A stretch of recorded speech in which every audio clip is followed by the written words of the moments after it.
میں نے 23 دن کام کیا، تنخواہ لی، ٹیکس دیا، سیل فون خریدا، ٹیکس دیا، ریچارج کیا، ٹیکس دیا، ڈیٹا کنیکشن لیا، تب ٹیکس دیا، بجلی لی، پھر ٹیکس دیا،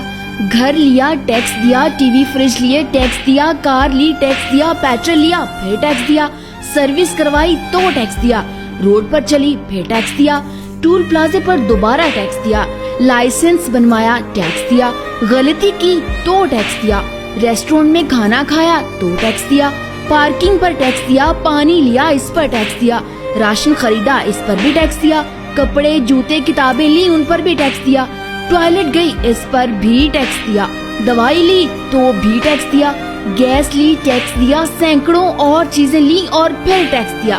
کہیں فیس دی تو کہیں بل، کہیں کرایہ، کہیں جرمانے تو کہیں رشوت کے نام پر پیسے دینے ہی پڑے۔ اس سب ڈرامے کے بعد اگر غلطی سے سیونگز کی مد میں کچھ بچا لیا تو پھر ٹیکس دیا۔ ساری عمر محنت سے کام کرنے کے بعد کوئی سوشل سیکیورٹی نہیں، کوئی پینشن نہیں، صرف 5 سال کے لیے ایم اے یا ایم پی اے بن جاتے تو مزے تھے، کوئی میڈیکل انشورنس نہیں، بچوں کے لیے معیاری سکولز نہیں، پبلک ٹرانسپورٹ نہیں، سڑکیں خراب، سٹریٹ لائٹس خراب، ہوا خراب، پانی خراب، پھل اور سبزیاں زہریلی، ہسپتال مہنگے، بلکہ ہر سال مہنگائی میں اضافہ، بے تحاشا خرچے، اس کے بعد ہر جگہ لمبی لائنیں، آخر سارا پیسہ کہاں گیا؟ کرپشن میں، الیکشن میں، امیروں کو حاصل مراد میں، امیروں کے فرضی دیوالیہ ہو کر قرضے معاف کروانے میں، سوئس بینکس میں، لیڈرز کے بنگلے اور کارز میں، عوام کو سبز باغ دکھانے میں اور پاناما کے ہنگامے میں۔ اب کس کو چور کہیں؟ آخر کب تک اس ملک کے مظلوم عوام جانوروں سے بھی بدتر زندگی گزارتے رہیں گے؟